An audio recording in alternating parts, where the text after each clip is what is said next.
What's going on, you guys? Vicky Carnes, and welcome to number 38, episode number 38 of Is It Real? I cannot believe that my series is almost going to hit the number 40 episode within a couple months. I'm very, very excited about that. This is my favorite series that I do. It seems to be the most popular and seems to be the favorite amongst my subscribers. So thank you all for the support. And yeah, I'll try to get a really good one for number 40 like I did for number 30.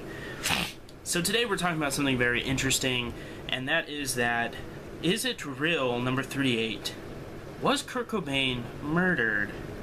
Of course, the title actually says Kurt Cobain was murdered, but was he actually murdered? There's a lot of conspiracy surrounding Cobain. I've made a list of different points that people have made to say yes, he was murdered, and some people that claim to even know who murdered Kurt Cobain but just won't come forward, which is kind of weird.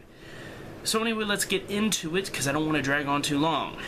While working for Cobain's wife, Courtney Love, Grant was given access to Cobain's suicide note and used her fax machine to make a photocopy, which has since been widely distributed. So if you've ever seen the suicide note, that's how you see it. After studying the note, Grant believed that it was actually a letter written by Cobain announcing his intent to leave Courtney Love. That's the whole thing that surrounds the whole supposed suicide that was actually a murder, was that he was leaving Courtney Love, and that she had him killed because he was going to write her out. We'll get to that a little later. So he was going to leave Courtney Love, Seattle, and the music business. Grant asserts that the lines at the very bottom of the note, separate from the rest, are the only parts implying suicide, which I have read the suicide note myself, being a huge Nirvana fan, and I even find that kind of funny that the entire note never says I'm killing myself, and never even brings up suicide until the very end of the note. Where was I? While the official report on Cobain's death concluded that Cobain wrote the note, Grant claims that the official report does not distinguish the questionable lines from the rest of the note and simply draws a conclusion across its entirety. However, it should be noted that many of Kurt's notes were written in this manner. This was discovered when Kurt Cobain's journals were published back in 2002. So this isn't the first letter that Kurt Cobain wrote like this. So this could have simply been something that Courtney Love, let's say she was responsible for it, may have given the killer, or she may have planted there herself before or after Kurt was killed, and because maybe she felt this looks like a suicide note even though it was written earlier by Kurt. Despite Grant's claims to have consulted with handwriting experts who support his assertion, other experts simply disagree. Document examiner Janice Parker concluded that the suicide note was written by Kurt Cobain. When Dateline NBC sent a copy of the note to 4 different handwriting experts, one concluded that the entire note was in Cobain's hand, while the other 3 lines said that simple was simply inconclusive. So of course those 3 lines talking about suicide, they can't confirm that that was even Kurt Cobain's writing, which is big shit. One expert contacted by the television series Unsolved Mysteries noted that, I love that show by the way, noted the difficulty in drawing a conclusion given that the note being studied was a photocopy and not the original. Fact number 2, the shotgun. A Remington Model 1120 gauge, which was what Cobain supposedly took his life with, was not checked for fingerprints until May 6 of 1994. According to the fingerprint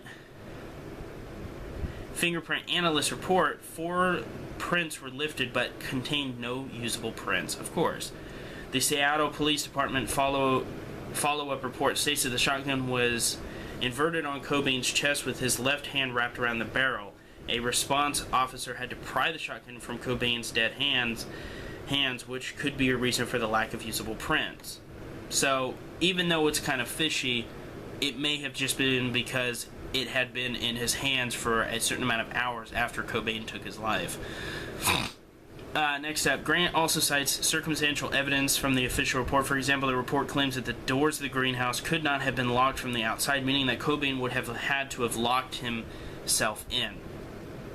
Grant claims that he saw the doors for himself. He found that the doors could be locked and pulled shut. Grant also questions the lack of fingerprint evidence connecting Cobain to key evidence such as the shotgun, although this could be attributed against oil coating and condensations in the greenhouse erasing his prints. Grant notes that the official report claims that Cobain's fingerprints were also absent from the suicide note as well as the pen, although it was stabbed into into the soil, it would be likely that a palm print would erase the fingerprints as well, but still no proof on that either. That had been shoved through it, and yet Cobain was found without gloves on. None of the circumstantial evidence directly points to murder, but Grant believes it supports the larger case. Grant spoke to Cobain's attorney Rosemary Carroll at her office on April 13, 1994. He said she pressed him to investigate Cobain's death and that Cobain was not suicidal. I've heard this a lot from many people that knew Cobain. Carroll also claims that Cobain had asked her to draw up a will excluding Love because he was planning to file for divorce. There's your divorce again. Grant said this was the motive for Cobain's death. Carroll has not denied Grant's allegations, but has also not publicly commented on the matter. And my final note: the Mentors band leader L. Deuce, who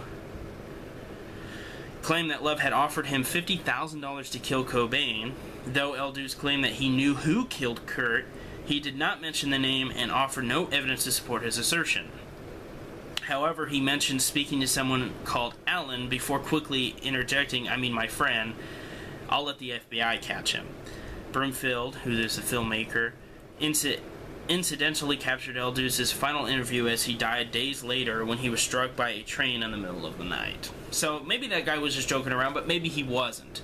Who really knows? But my opinion on it, I don't really know if Kurt Cobain committed suicide, because there's a lot of stuff that points that he didn't, but there's also a fair amount of stuff that points that he did.